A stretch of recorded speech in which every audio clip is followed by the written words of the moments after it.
ओम नमः शिवाय। कैलाशवासी बाबा इस चैनल पर आप सभी व्यूवर्स का हार्दिक स्वागत है। पिछले सत्र में हमने श्री रामचरितमानस की कुछ विशेष चौपाइयों का उसकी चर्चा की थी और साथ ही साथ हमने प्रभु श्री रामचंद्र जी की महिमा का मंडन किया था।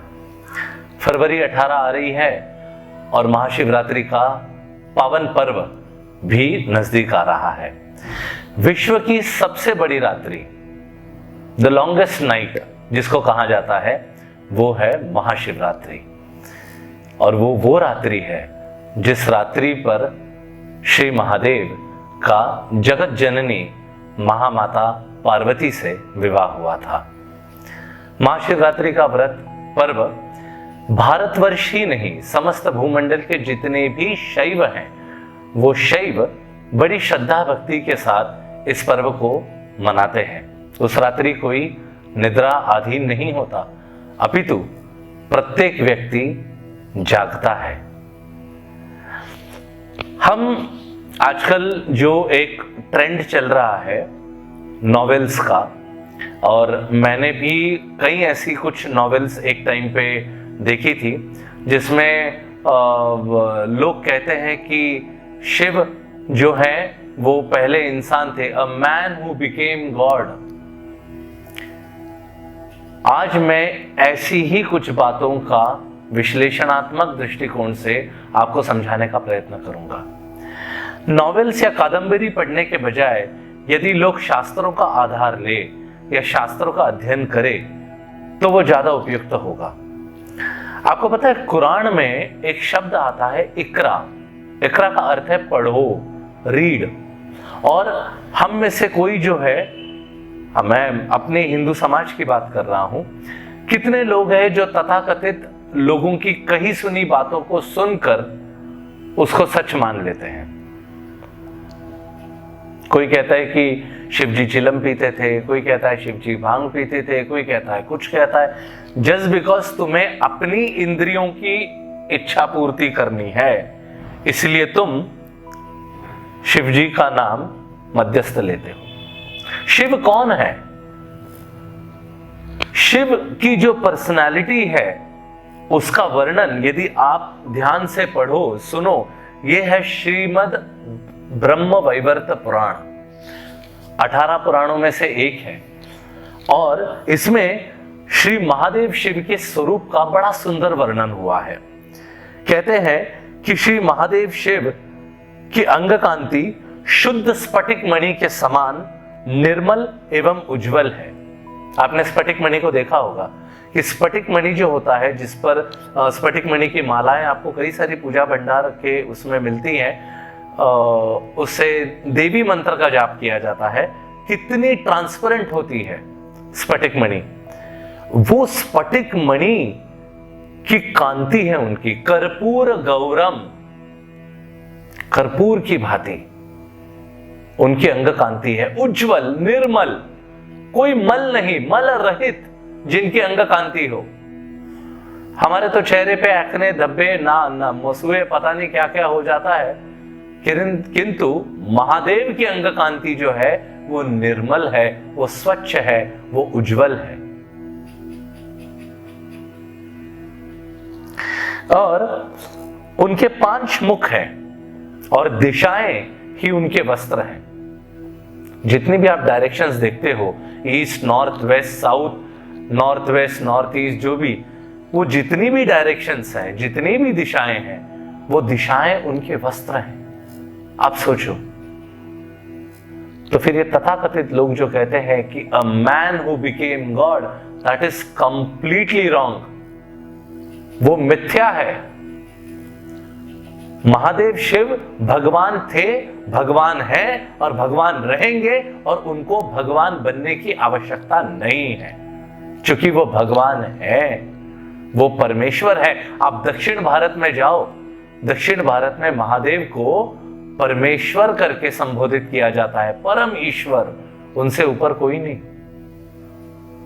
तो अब उन्होंने मस्तक पर तपाए हुए स्वर्ण के समान पीले रंग की जटाओं का भार धारण किया है। उनकी जटाओं का रंग कैसा है? पीले, स्वर्ण, तपता हुआ सोना जो होता है, ठीक है, उसके रंग की आभा, ठीक है, वो उनके मस्तक पर है। उनके मस्तक पर तपाए हुए स्वर्ण के समान पीले रंगों की जटाएं हैं उनकी। कितनी सुंदर जटाएं हैं। हाँ, मंद मंद उनकी मुस्कान है और उनके प्रत्येक मस्तक पर 3-3 नेत्र हैं। उनके सर पर चंद्राकार मुकुट शोभा पाता है। महादेव का सबसे प्रथम आभूषण जो है वो चंद्रदेव है। चंद्रदेव दक्ष प्रजापति के दामाद थे और दक्ष प्रजापति ने जब उनको श्राप दिया था तो उन्होंने अपनी पत्नी सहित समुद्र तट पर बैठकर सोमनाथ ज्योतिर्लिंग की पूजन अर्चना उन्होंने की थी और वहां महादेव ने प्रसन्न होकर अपनी प्राण प्रतिष्ठा की थी। आज भी सोमनाथ ज्योतिर्लिंग 12 ज्योतिर्लिंगों में से सर्वप्रथम ज्योतिर्लिंग माना जाता है। और तब चंद्रदेव को जो कष्ट हो रहा था, शारीरिक उनकी जो कलाएं घट रही थी, इसीलिए महादेव ने उन पर कृपा करने के लिए उन्हें अपने मस्तक पर धारण किया।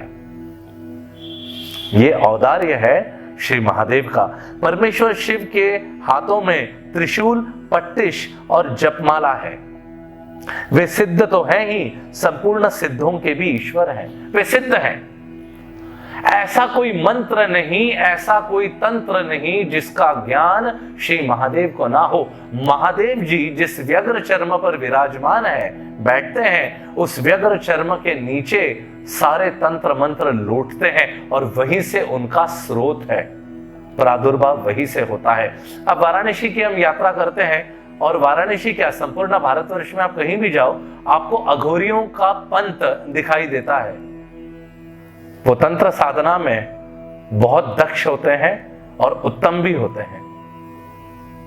और महादेव को अघोराधिपति कहा जाता है, सिद्धों के पति। जितने भी सिद्ध हैं इस संसार में, वो सिद्धों के सिद्ध हैं। ये है महादेव, ठीक है। तो वे योगियों के गुरु के भी गुरु हैं, सदगुरु शिरोमणि है महादेव। योग क्या है? एक समय की बात है जब महादेव कब से कैलाश में तपस्या कर रहे हैं ये किसी को नहीं पता। लोगों का जमघट इकट्ठा हो गया, लोग आए, देख रहे हैं, अच्छा कोई बाबा बैठे हैं कैलाश पर, कोई बाबा बैठे हैं, ध्यानमग्न है, बाबा कुछ बोलेंगे, बाबा कुछ चमत्कार दिखाएंगे। काफी समय तक लोग बैठे रहे। लोगों का धीरे धीरे धैर्य या पेशेंस टूटने लग गया। फिर वहां से लोग निकलने लग गए। सारा जमघट चला गया। सिर्फ 7 ऋषि वहां विराजमान थे, 7 ऋषि, जो कि ब्रह्मा जी के बेटे हैं। Quality over quantity. सारा जमघट निकल गया। जिनके अंदर धैर्य नहीं था, जिनके अंदर श्रद्धा नहीं थी, वो सब निकल गए। केवल 7 ऋषि वहां विराजमान थे। महादेव के सुंदर नेत्र, कमल समान नेत्र खुले और महादेव ने सबसे पहले जो ज्ञान बांटा या ज्ञान जिनको दिया वो 7 ऋषि थे। और वहां से ज्ञान की प्रणाली शुरू हुई। 18 पुराण, ये 18 पुराण जो है उनमें शौनक ऋषि सूत गोस्वामी के बीच में संवाद तो हो ही रहा है, परंतु ओरिजिनल संवाद जो हो रहा है ये प्रत्येक पुराणों का श्री महादेव उवाच हर एक में लिखा है। महादेव जगत जननी माता पार्वती को इस ज्ञान को प्रतिपादित कर रहे हैं, बता रहे हैं। यदि महादेव ना होते तो क्या ये ज्ञान हमें मिलता? इसमें ऐसे ही नहीं लिखा है कि वो योगियों के गुरु के भी गुरु हैं। He is the first preceptor और स्पिरिचुअल मास्टर जिसको कहते हैं, वो गुरु है सबसे पहले, आदि गुरु, आदि योगी। मृत्यु की भी वे मृत्यु है, मृत्यु के ईश्वर है, मृत्यु स्वरूप है और मृत्यु पर विजय पाने वाले मृत्युंजय हैं। कितना सुंदर इन्होंने यहां श्री महादेव का एक वर्णन किया है। अभी एक बड़ी प्रसिद्ध कथा है जो कि मेरी बहुत प्रिय भी है। मुझे इन काफी पौराणिक कथाओं में से ये एक कथा है जो मुझे बहुत प्रिय लगती है श्री महादेव की। मृकंड मुनि थे, मृकंड मुनि की पत्नी, और मृकंड मुनि को पुत्र नहीं हो रहा था, कोई संतान प्राप्ति नहीं हो रही थी। तो जब संतान प्राप्ति नहीं हो रही थी तो उन्होंने महादेव की कठोर तपस्या की। महादेव प्रकट हुए, महादेव ने कहा वरम ब्रूयात, वर मांगो। बोले संतान चाहिए बाबा। तो बाबा कहते हैं कि देखो ऐसा है, ऑप्शंस है तुम्हारे पास। या तो तुमको एक नालायक बेटा होगा जो दीर्घ काल तक जिएगा, या तो तुम्हें एक ऐसा बेटा होगा जो सद्गुणी होगा पर केवल 11 वर्ष तक जिएगा। मृकंड मुनि और उनकी पत्नी दोनों एक दूसरे का मुख देखते हैं और छूटते ही कहते हैं कि हमें एक ऐसी संतान चाहिए जो सद्गुणी हो, बेशक उनकी आयु 11 साल की हो, कोई बात नहीं। श्री महादेव ने कहा तथास्तु। महादेव का वचन मिथ्या नहीं जाता। समय कालांतर में मृकंड मुनि के पत्नी ने एक सुंदर बालक को जन्म दिया जिनका नाम पड़ा मार्कंडेय। मार्कंडेय मुनि 8 चिरंजीवों में से है और आज भी जीवित है। Yes, he is immortal. Hanuman ji, Kripacharya ji, Parshuram ji, Vibhishan ji, Maharshi Vedvyas, Ashwatthama, बलि और मार्कंडेय मुनि, ये 8 चिरंजीव आज भी हैं। और मार्कंडेय मुनि ने मात्र 5 साल की आयु तक समस्त वेद शास्त्रों को कंठस्थ कर लिया। वो पारंगत हो गए, इतनी तीक्ष्ण और तीव्र बुद्धि के थे। उनकी माता प्रत्येक महीने को, वो उस समय कैलेंडर तो होता नहीं था, परंतु गिनती रहती थी। और जैसे ही 11 साल की आयु पूर्ण हुई, माता एक दिन रो रही थी। माता के आंसू मार्कंडेय मुनि के उसे देखे नहीं गए। उन्होंने बोला माता आप रो क्यों रहे हो? तो माता ने अपने हृदय पर पत्थर रखते हुए पूरा वृत्तांत सुनाया। मार्कंडेय मुनि ने गृह त्याग किया, समुद्र के किनारे गए और आज भी जगन्नाथपुरी में वो शिवलिंग है जिस शिवलिंग की उन्होंने उपासना की थी, और उन्होंने महादेव की आराधना प्रारंभ कर दी। मृत्युंजय स्तोत्र नाम की रचना की, महामृत्युंजय इस मंत्र की भी उन्होंने साधना की। एक तंत्रोक्त महामृत्युंजय मंत्र है, एक वेदोक्त महामृत्युंजय मंत्र है और एक संजीवनी महामृत्युंजय मंत्र है। तो उनके 3 है। लोग अक्सर महामृत्युंजय मंत्र जब कहते हैं का उच्चारण करते हैं तो ओम त्र्यंबकम यजामहि सुगंधिम पुष्टिवर्धनम यहां से शुरू करते हैं। नहीं, ये गलत है। इससे पहले बीज मंत्र को लगाना बहुत आवश्यक है और अंत में भी बीज मंत्र को लगाना आवश्यक है। बीज मंत्र के बिना उच्चारण किया हुआ महामृत्युंजय मंत्र फलित नहीं होता, अधूरा होता है। इसीलिए जब भी महामृत्युंजय मंत्र का जाप करें वो बीज मंत्रों सहित ही करें। उन्होंने पाठ करना शुरू कर दिया, साधना की। यमराज आए।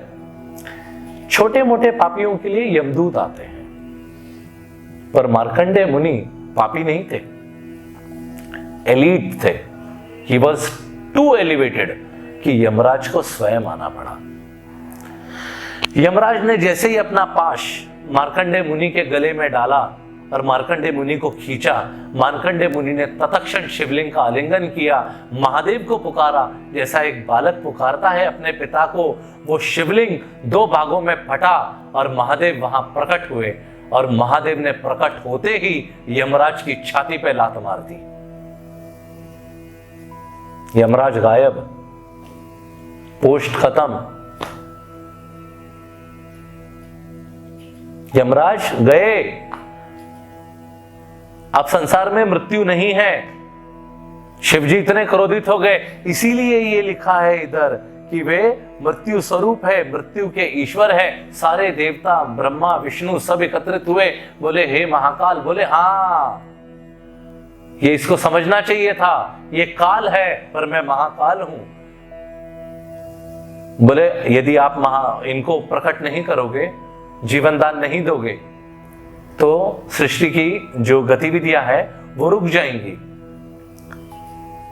फिर यमराज को वापस महादेव प्रकट करते हैं और फिर यमराज को बताते हैं कि तुम काल हो पर मैं महाकाल हूं। बोले प्रभु मैं केवल आपके कथन का पालन ही तो कर रहा था, इसके जीवन की आयु मात्र 11 वर्ष की थी, 11 वर्ष पूर्ण हो गए, अब इसीलिए इसे मैं लेने आया था। बोले मैं इसकी वैलिडिटी बढ़ा देता हूं, ये अब कभी नहीं मरेगा, ये बच्चा अमर होगा, जा। और मार्कंडेय मुनि आज भी जीवित है। तो इससे यह ज्ञात होता है कि मार्कंडेय मुनि की मृत्यु नहीं होती। इम्पेरिशेबल लाइफ मतलब कभी जीवन समाप्त नहीं होगा। तो ये जो इसमें लिखा है, मृत्यु की भी मृत्यु है, मृत्यु के ईश्वर है, मृत्यु स्वरूप है और मृत्यु पर विजय पाने वाले मृत्युंजय हैं। तो इससे, इस लीला कथा से हमें समझ में आता है कि महादेव जो हैं वो जीवन और मृत्यु दोनों के ही अधिष्ठाता है, या जीवन और मृत्यु जिनके कंट्रोल में है वो महादेव है। और आगे वर्णन आता है कि वे ज्ञानानंद रूप, महाज्ञानी, महाज्ञान दाता तथा सबसे श्रेष्ठ है। महादेव शिव को प्रत्येक शास्त्रों का, प्रत्येक तंत्र का, प्रत्येक मंत्र का, प्रत्येक अस्त्र शस्त्र का, प्रत्येक विद्या का ज्ञान है, सबसे पहले गुरु है। भगवान विष्णु ने जब परशुराम जी के रूप में इस धराधाम पर अवतार लिया तो उन्होंने महादेव से शिक्षा ग्रहण की, अस्त्र शस्त्र की विद्या सीखी। और परशुराम जी के शिष्य फिर गंगापुत्र भीष्म हुए महाभारत में। तो आप देख ही सकते हो कि महादेव के छत्र छाया में जिन जिन लोगों ने विद्या अध्ययन किया या जिन जिन लोगों ने शिक्षा ग्रहण की, दे वर पार एक्सेलेंट स्टूडेंट्स। एक तंत्र है, उस तंत्र का नाम है ओरीश तंत्र। अब ओरीश तंत्र की विद्या महादेव शिव ने किसी को नहीं दी इस पूरे ब्रह्मांड में, भूतल में कहीं भी, सिवाय एक के लंकापति रावण को, और वो भी केवल समुद्र की एक बूंद। लंकापति को कहा तुम्हें इतना ही ज्ञान मिलेगा क्योंकि इतना ही तुम समझ सकते हो, सोचो, बाकी कोई समझने के लायक था ही नहीं। तो वो सबसे बड़े गुरु हैं। पूर्ण चंद्रमा की प्रभा से धुले हुए गौर वर्ण शिव का दर्शन अत्यंत सुखपूर्वक होता है। ब्रह्म तेज से जो ज्वलायमान भगवान शिव वैष्णवों के शिरोमणि है। तो इससे क्या हमें पता लगता है? एक तो उनकी अंग कांति का वर्णन हुआ है और वैष्णवों के शिरोमणि। अब जितने भी एक समय था भारतवर्ष के इतिहास में जब दक्षिण भारत में शैव और वैष्णवों में लड़ाइयां होती थी। वैष्णव शैव को नहीं देखता था, शैव वैष्णव को नहीं देखता था, परंतु ये बहुत गलत है। शिव और विष्णु, शिव या नारायण एक ही है। विष्णुश्च हृदयम शिव, शिवश्च हृदयम विष्णु। विष्णु भक्ति में आगे बढ़ना है तो शिव की कृपा का होना आवश्यक है, और शिव की भक्ति में आगे बढ़ना है तो विष्णु की कृपा का होना बहुत आवश्यक है। भगवान ने जब जब धरती पर अवतार लिए तब तब उन्होंने प्रत्येक अवतार में, रामावतार में उन्होंने रामेश्वरम ज्योतिर्लिंग की स्थापना की और पूजन किया। जब वो स्वयं श्री कृष्ण के रूप में आए तो उन्होंने नागेश्वर महादेव की स्थापना की, उनका पूजन किया। सोमनाथ ज्योतिर्लिंग का पूजन किया। कहा जाता है कि सतयुग में जो है वो चंद्रदेव ने सोमनाथ ज्योतिर्लिंग को सोने के उससे मढ़ा था और सोने का मंदिर था।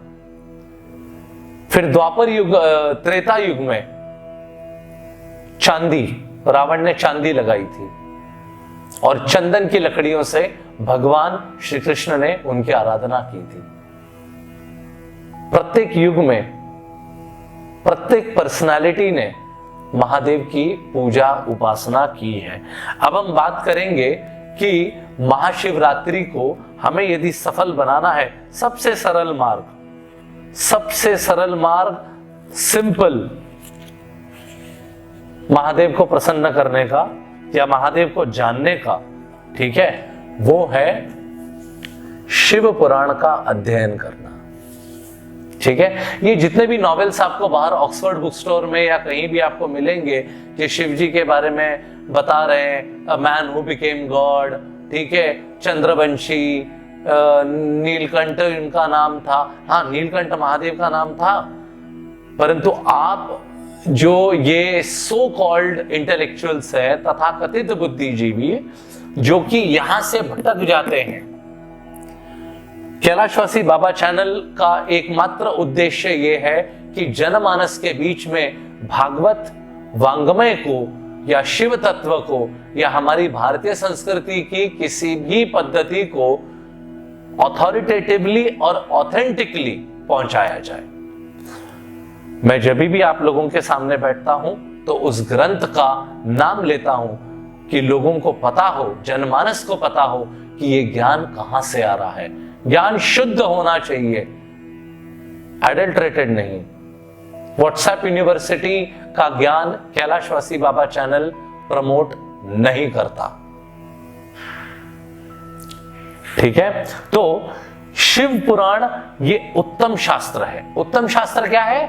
शिव पुराण उत्तम शास्त्र है। जो भी शिव भक्त है या जो भी शिव की उपासना करता है, अपने आप को शिव भक्त मानता है, उसके घर में शिव पुराण का होना बहुत आवश्यक है। उसे नित्य प्रतिदिन शिव पुराण का अध्ययन करना बहुत आवश्यक है। इस भूतल पर भगवान शिव का वांग्मय स्वरूप समझने के लिए हमें शिव पुराण का सेवन, नित्य प्रतिदिन इसका पठन पाठन करना आवश्यक है। शिव पुराण बताएगा कि वे महादेव कौन है, क्या है। महादेव के रूप, गुण, नाम, लीला, इनको जितना हम जानेंगे उतने ही हम उस कैलाशवासी बाबा के प्रेमी भक्त होंगे। ठीक है, तो भक्ति पाकर श्रेष्ठतम स्थिति में मनुष्य इस शिव पुराण को पढ़कर पहुंच सकता है। श्रेष्ठतम मनुष्य की श्रेष्ठतम स्थिति क्या होगी? जो शिव पुराण को पढ़कर अपने पूरे जीवन को सार्थक करेगा कि उसे कैलाश में श्री महादेव का साथ, महादेव के साथ सानिध्य प्राप्त होगा। सालोक्य मुक्ति जिसको कहा जाता है। ठीक है, बड़े से बड़े पापों से जीव की मुक्ति होती है। बड़े बड़े उत्कृष्ट भोगों का उपभोग वो व्यक्ति करके अंत में शिव लोक को प्राप्त कर लेता है। ये शिव पुराण के अध्ययन की कथा महिमा है। अच्छा, शिव पुराण में कितने श्लोक हैं? 24,000 24,000 श्लोक हैं और 7 संहिताएं हैं शिव पुराण में। मनुष्य को चाहिए कि वो भक्ति, ज्ञान और वैराग्य से संपन्न होकर बड़े आदर से इसका श्रवण करे। जो निरंतर अनुसंधान पूर्वक इस शिव पुराण को बांचता है अथवा नित्य प्रेम पूर्वक इसका पाठ मात्र करता है, वह पुण्यात्मा निसंशय ही उत्तम बुद्धि वाला है और अंत काल में भक्ति पूर्वक इस पुराण को सुनते हुए भगवान महेश्वर के धाम कैलाश को प्राप्त करता है। तो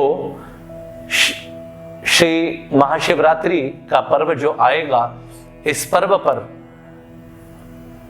कोशिश करें कि प्रत्येक व्यक्ति जो भी इस चैनल को देख रहा हो, जो भी व्यूअर्स हैं, उस दिन शिवालय जाए, शिव जी का पंचगव्य से अभिषेक करें, और जो भी आपका प्रिय स्तोत्र होगा, रुद्री पाठ होगा या रुद्राष्टकम होगा या शिवतांडव स्तोत्र होगा या लिंगाष्टकम होगा, जो भी आपकी जो प्रिय स्तुति है उस स्तुति से श्री महादेव का स्तवन कीजिए, शिव पुराण का अध्ययन कीजिए और अपने जीवन को सार्थक कीजिए। जब हम गुरु, साधु और शास्त्र इन तीनों की संगति में रहेंगे तो हमारा जीवन सफल होगा। इंग्लिश में एक बहुत सुंदर कहावत है, a man is known with the association he keeps. एक व्यक्ति की पहचान उसकी संगति से होती है। तो जो व्यक्ति ग्रंथों का, सदग्रंथों का, शिव पुराण का अध्ययन करता है वो शिव के सानिध्य में जाता है। तो इसलिए जो भी शैव हो, जो शिव उपासक हो, उसे शिव पुराण का अध्ययन करना अनिवार्य है। इसी के साथ साथ मैं यहां अपनी वाणी को पूर्ण विराम देता हूं। कैलाशवासी बाबा चैनल को व्यू करने के लिए, देखने के लिए आप लोग का बहुत बहुत धन्यवाद।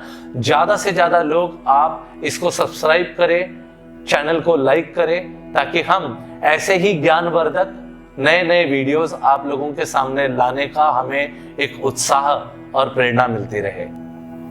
ओम नमः शिवाय।